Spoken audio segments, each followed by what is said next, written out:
Hi ಎಲ್ರಿಗೂ ನಮಸ್ಕಾರ. Welcome back to Shalini Gowda Kannada blogs. ಇದು ಗುರುವಾರ ಮತ್ತು ಶುಕ್ರವಾರದ ಬ್ಲಾಗು. ಗುರುವಾರ ಪೂಜೆ ಮಾಡೋಕ್ಕೆ ಹೂವು ಇರಲಿಲ್ಲ, ಅದಕ್ಕೋಸ್ಕರ ಹೂವು ಮತ್ತು ಬೆಂಡೆಕಾಯಿ ಬೇಕಿತ್ತು. ಎರಡೂ ಆನ್ಲೈನಲ್ಲಿ ಬುಕ್ ಮಾಡ್ಕೊಂಬಿಟ್ಟಿದ್ದೆ. ಇವಾಗೇನು ಆಚೆ ಹೋಗೋದೇ ಬೇಡ ಅಲ್ವಾ, ಆನ್ಲೈನಲ್ಲೇ ಎಲ್ಲ ಸಿಕ್ಬಿಡುತ್ತೆ. ಮೊದಲೆಲ್ಲ ಹೂವು ತರಬೇಕು ಅಂದರೆ ಆಚೆಯಿಂದನೇ ತರಬೇಕಿತ್ತು, ಇವಾಗಾದರೆ ಆನ್ಲೈನಲ್ಲೇ ಎಲ್ಲ ಸಿಕ್ಬಿಡುತ್ತೆ. ಹೂವದು ಮನೆಗೆ ಏನೇನು ಬೇಕೋ ಎಲ್ಲ ಸಿಕ್ಬಿಡುತ್ತೆ. ನನ್ನ ಹಸ್ಬೆಂಡು ಇಲ್ಲ ನನ್ನ ಮೈದ್ನ ಇದ್ದರೆ ತಂದುಕೊಡ್ತಾರೆ. ಮನೇಲಿ ಯಾರೂ ಇಲ್ಲ ಅಂದ್ರೇ ನಾನು ಆನ್ಲೈನಲ್ಲಿ ಬುಕ್ ಮಾಡೋದು, ಇಲ್ಲಾಂದರೆ ಅವರೇ ಹೊರಗಡೆಯಿಂದ ತಂದುಕೊಟ್ಬಿಡ್ತಾರೆ. ಮತ್ತು ನಮಗೆ ಸಾಯಂಕಾಲ ಸ್ವಲ್ಪ ಕೆಲಸ ಇತ್ತು ಆಚೆ ಅಂತ ನಾನು ನನ್ನ ಮೈದ್ನ ಎಲ್ಲ ಹೋಗಿದ್ದು. ಹಾಗೆ ಆನ್ ದ ವೇ ಬರ್ತಾ ಪೂಜಾ ಬೇಕ್ರಿಲಿ ಕ್ರೀಮ್ ಬನ್ ಬೇಕಿತ್ತು ಅಂತ, ಇವಾಗೆಲ್ಲ ಮಾವಿನ ಹಣ್ಣಿಂದು ಫೇಮಸ್ ಆಗಿಬಿಟ್ಟಿದೆಯಲ್ವ, ಅದನ್ನು ತೊಗೊಂಡು ಬರೋಕ್ಕೆ ಅಂತ ಹೋಗಿದ್ರು ನನ್ನ ಮೈದ್ನ. ತೊಗೊಂಡು ಬಂದು ಇದು ನೆಕ್ಸ್ಟ್ ಡೇ ಫ್ರೈಡೇ ವ್ಲಾಗು. ನಮ್ಮ ಅಕ್ಕನ ಮಕ್ಕಳು ಬಂದಿದ್ದರು, ಅಂದರೆ ನಮ್ಮ ಹಸ್ಬೆಂಡ್ ಅವರ ಅಕ್ಕನ ಮಕ್ಕಳು.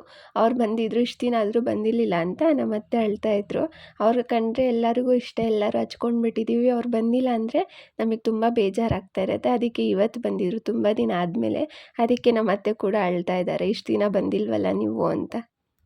ಅವರಿಬ್ಬರು ಬಂದಿಲ್ಲ ಅಂತ. ನೀವಿಬ್ಬರೇ ಇಷ್ಟು ದಿನ ಆಯ್ತಲ್ಲ ಬಂದು.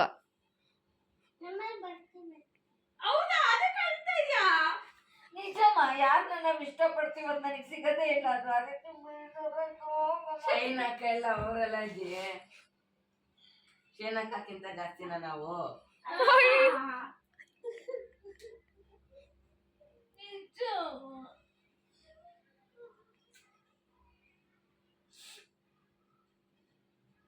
ಇವಾಗ ಸಂಜೆ ಆಗಿತ್ತು. ನನಗಿವತ್ತು ಬೆಳಿಗ್ಗೆ ಪೂಜೆ ಮಾಡೋಕ್ಕಾಗಿರಲಿಲ್ಲ, ಅದಕ್ಕೆ ಸಂಜೆ ಎಲ್ಲ ರಂಗೋಲಿ ಎಲ್ಲ ಹಾಕ್ಕೊಂಡು ಪೂಜೆ ಮಾಡೋಣ ಅಂತ ಎಲ್ಲ ರೆಡಿ ಮಾಡ್ಕೊತಾ ಇದ್ದೀನಿ.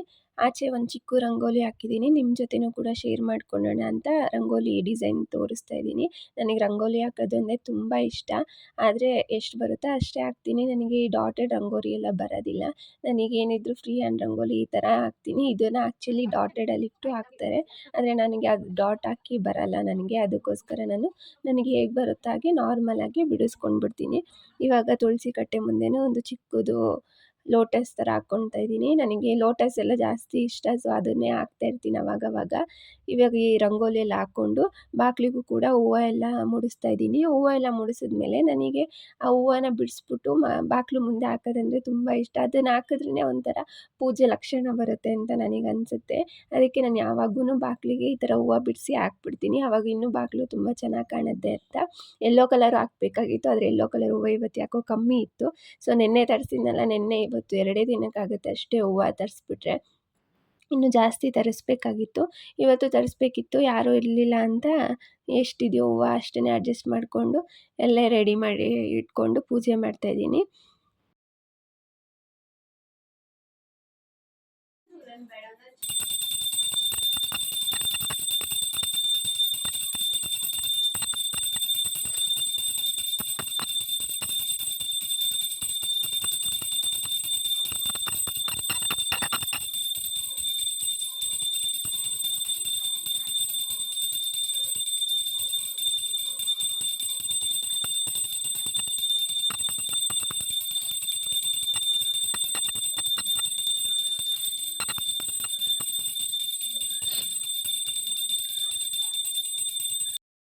ಇನ್ನು ಇವಾಗ ಪೂಜೆ ಎಲ್ಲ ಮುಗಿಸ್ಕೊಂಡಾಯ್ತು. ಪೂಜೆ ಎಲ್ಲ ಮುಗಿಸಿದ್ಮೇಲೆ ಲಾಸ್ಟಲ್ಲಿ ಧೂಪ ಹಾಕ್ತೀನಿ. ಧೂಪನ ನಾನು ಸೋಮವಾರ ಮತ್ತು ಶುಕ್ರವಾರ 2 ವಾರ ಹಾಕ್ತೀನಿ. 2 ಕೂಡ ನಮ್ಮ ಮನೆ ದೇವ್ರ ವಾರ, ಸೋಮವಾರ ಮತ್ತು ಶುಕ್ರವಾರ. ಸೊ ಆವಾಗ ಮಾತ್ರ ನಾನು ದೊಡ್ಡ ಧೂಪ ಹಚ್ತೀನಿ. ಇನ್ನು ಮಿಕ್ಕಿದ ದಿನ ಎಲ್ಲ ಚಿಕ್ಕ ಚಿಕ್ಕ ಧೂಪಗಳು ಹಚ್ತೀನಿ. ಇದು ಬಟ್ಲು ಧೂಪ ಅಂತಾರೆ, ಇನ್ನೊಂದು ಚಿಕ್ಕದು ಬರುತ್ತಲ್ವ, ಅದನ್ನು ನಾನು ದಿನ ಹಚ್ತೀನಿ. ಇದನ್ನು ಮಾತ್ರ ವಾರಕ್ಕೆ 2 ಸತಿ ಹಚ್ತೀನಿ. ಇವಾಗ ಪೂಜೆ ಎಲ್ಲ ಮಾಡಾಯ್ತಲ್ಲ, ಪೂಜೆ ಎಲ್ಲ ಮಾಡಿದ್ಮೇಲೆ ಒಂದು 6 ಗಂಟೆ, ಒಂದು 6:15 ಆ ಥರ ಟೈಮ್ ಆದಾಗ ನಾವು ಕಾಫಿ ಕುಡಿತೀವಿ. ನಮ್ಮ ಅತ್ತೆ ಕಾಫಿ ಕೊಡ್ತೀನಿ. ನಾನು ಕಾಫಿ ಕುಡಿಯೋಕ್ಕೆ ಹೋಗೋದಿಲ್ಲ, ನಾನು ಏನಿದ್ರು ಹಾಲು ಮಾತ್ರ ಕುಡಿಯೋದಷ್ಟೇ. ಚಿಕ್ಕ ಮಗು ಅಂದ್ಕೊಂಡ್ಬಿಡಿ, ನನಗೆ ಹಾಲೇ ಇಷ್ಟ, ನಾನು ಅದಕ್ಕೆ ಹಾಲೇ ಕುಡಿಯೋದು. ಕಾಫಿ ಯಾವಾಗಾದರೂ ಒಂದೊಂದು ಸತಿ ಕುಡಿತೀನಿ ಅಷ್ಟೇ, ಆದರೆ ಹಾಲು ತುಂಬ ಇಷ್ಟ, ಸೊ ಅದಕ್ಕೆ ಹಾಲು ಕುಡಿತೀನಿ.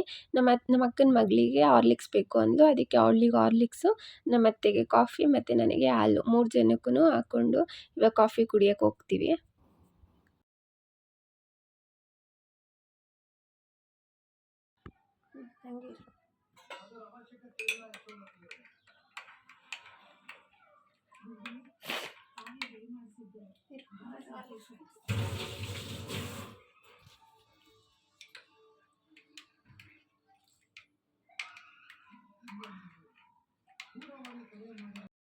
ಈಗ ನಮ್ಮ ಅತ್ತೆಗೂ ಕಾಫಿ ಕೊಡ್ತಾಯಿದ್ದೀನಿ. ನಮ್ಮ ಅಕ್ಕನ ಮಗಳಿಗೂ ಹಾರ್ಲಿಕ್ಸ್ ಕೊಟ್ಟು ಎಲ್ಲರೂ ಕುತ್ಕೊಂಡು ಆರಾಮಾಗಿ ಮಾತಾಡ್ಕೊಂಡು ಕುತ್ಕೊಂಡಿದ್ದು.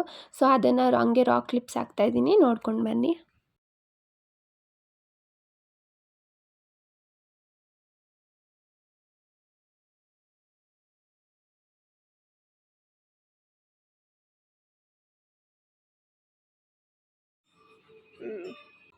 ಈ ಮನೆಯಲ್ಲಿ ಏನೋ ದೋಷ ಇದೆ, ಮುಂದಿನ ಪೀಳಿಗೆಗೆ ತೊಂದರೆ ಇದೆ ಅಂತೆಲ್ಲ ಮಾತಾಡಿದ್ರು. ಪ್ರಿಯಾಂಕಾ ಇದನ್ನೆಲ್ಲ ಕೇಳಿಸ್ಕೊಂಡವಳು ಕೋಪದಿಂದ ಅವ್ರ ಮೇಲೆ ನೆಕ್ಸ್ಟ್ ಮಂತ್ ಈ ಮಂತ್ ಅಂತ ಹೇಳಿದೆ.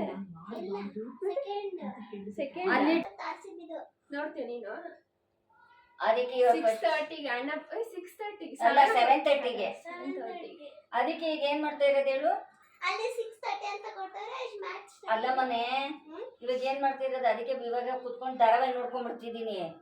ನೋಡ್ಬಿಟ್ರೆ ಮಾಮ ಬರೋಷ್ಟೊತ್ತಿಗೆ ಆಯ್ತದೆ. ಸಿಗ್ತಾರೆ. 7 ಗಂಟೆಗೆ ಶುರು ಆಯ್ತದೆ. ನೀವು ನೋಡ್ತೀರಾ? ನೀವು ನೋಡ್ತೀರಾ?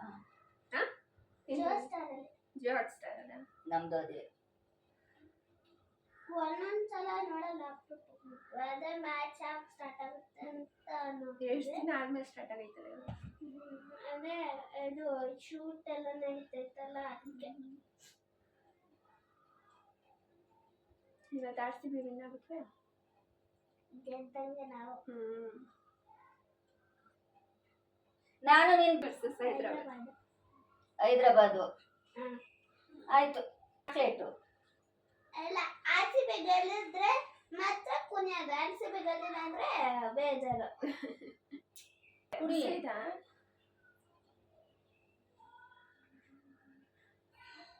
ನಾನೇನು ಇವಾಗ ಸ್ಟಾರ್ಟ್ ಆಗುತ್ತೆ. ನಾನು ಸ್ಕೂಲ್ 7:30. ನಾನೇನು ನೀನು ಸ್ಕೂಲ್ಗೆ ಹೋಗ್ಬಿಟ್ಟಿದ್ದೇನೆ, ಅದಕ್ಕೆ ಬರ್ತಾ ಇಲ್ಲ ಅನ್ಕೊಂಡು. ಕುತಿ ನೀನ್ ಬಾ. ನಾನು ಅದ ಅಣ್ಣನ ಪತಿಯ ಸಾಂಗ್ ಐತಲತ್ತೆ, ಅದು ಮಾಡ್ತಿದ್ದೆ. ಆದ್ರೆ ಫೋನ್ ಅಲ್ಲಿ ಚಾರ್ಜಿಂಗ್ ನೆಟ್ಟೇ ಇಲ್ಲ. ಹೌದಾ? ಕರೆನ್ಸಿ ಎಲ್ಲ ಕಟ್ ಆಗಿದೆ. ಯೂಸ್ ಮಾಡಕ್ಕೆ ಮಾತಾಡೋಣ ನಾವಿಬ್ರು ಕುತ್ಕೊಂಡು. ನಾವಿಬ್ರು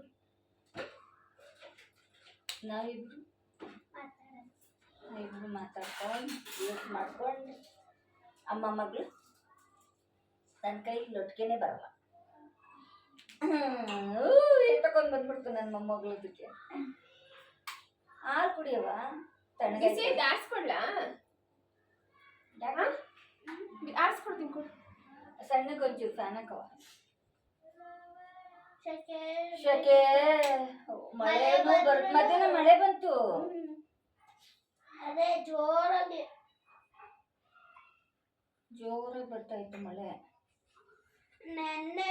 ಮೊನ್ನೆ ಒಂದು ಗುಡುಗು ಹೆಂಗ್ ಹೊಡಿತು, ನಾನಂತೂ ಎದ್ಕೊಂಡೇ ಬಿಟ್ಟೆ. ಮನೆ ಬೇರೆ ಹೆಂಗಿತ್ತಿ? ಮಳೆ ಬಂದು ಸುಮ್ನಿರ್ತೀನಿ. ಈ ಸಿಟ್ಟು ನೀನ್ ನನ್ಗೆ ಇವಾಗಿಲ್ಲ. ಏನ್ ಮಾಡ್ತಿದ್ದೆ ಹೇಳು? ಈ ಕಿಟಕಿಯಿಂದ ಆ ಕಡೆಯಿಂದ ಗುಡುಗು ಗುಡು ಗುಡು ಗುಡು ಗುಡುಗು ಅಂತ ಗುಡುತ್ತಲ್ಲ, ಆ ಕಡೆಯಿಂದ ಕಿಟಕಿ ಕಡೆಯಿಂದ ಬೆಳಕು ಬರುತ್ತೆ ನೋಡು. ಇವರೆಲ್ಲ ಮಲ್ಕೊಂತಿದ್ರಲ್ವಾ, ಇವರೆಲ್ಲ ಮಕ್ಳು ಮಲ್ಕೊಳ್ಳೋರಲ್ವಾ. ಬಂದ್ಬಿಟ್ರೆ ಏನ್ ಮಾಡ್ತೀವಿ ಗೊತ್ತಾ? ಈ ಬೆಡ್ಶೀಟ್ಗಳು ಇರಲ್ವಾ, ಆ ಬೆಳಕು ಬರಬಾರ್ದು ಅಂತ ಬೆಡ್ಶೀಟ್ಗಳೆಲ್ಲ ಹಾಕಿ ಕರ್ಟನ್ಗೆ ರಾತ್ರಿ ಹೊತ್ತು ಸಿಟ್ಲು ಗುಡುಗು ಇವೆರಡು ಬಹಳ ಭಯ ನನಗೆ. ಆಮೇಲೆ ಪಟಾಕಿ. ಅತ್ತೆ ಒಬ್ರು ಸಿಡ್ಲಿಂದ ಸತ್ತೋಗ್ಬಿಟ್ರು. ಆಮೇಲೆ ಪಟಾಕಿ. ಪಟಾಕಿ ಏನು ಅಷ್ಟೊಂದೇನಿಲ್ಲ. ಅಯ್ಯೋ ಇನ್ನೇನು RCB ಮ್ಯಾಚ್ ಕೂಡ ಸ್ಟಾರ್ಟ್ ಆಗುತ್ತೆ. ಅಷ್ಟರಲ್ಲಿ ನಾವು ಧಾರಾವಾಹಿಗಳೆಲ್ಲ ಜಿಯೋ ಹಾಟ್ಸ್ಟಾರಲ್ಲೇ ನೋಡ್ಕೊಂಡು ಬಿಡ್ತೀವಿ. ಇನ್ನು ಅದೆಲ್ಲ ನೋಡ್ಕೊಂಡಾಯ್ತು. ಇನ್ನೇನು RCB ಮ್ಯಾಚ್ ಕೂಡ ಸ್ಟಾರ್ಟ್ ಆಯಿತು, ಅದನ್ನು ನೋಡ್ಕೊಂಡು ಕೂತಿದ್ದು. ಏನಾದರೂ ನಿಮಗೆ ಈ ವಿಡಿಯೋ ಇಷ್ಟ ಆಗಿದ್ದರೆ ಪ್ಲೀಸ್ ಒಂದು ಲೈಕ್ ಮಾಡಿ, ಶೇರ್ ಮಾಡಿ ಹಾಗೂ ಸಬ್ಸ್ಕ್ರೈಬ್ ಮಾಡಿ. Thanks for watching this video. Bye.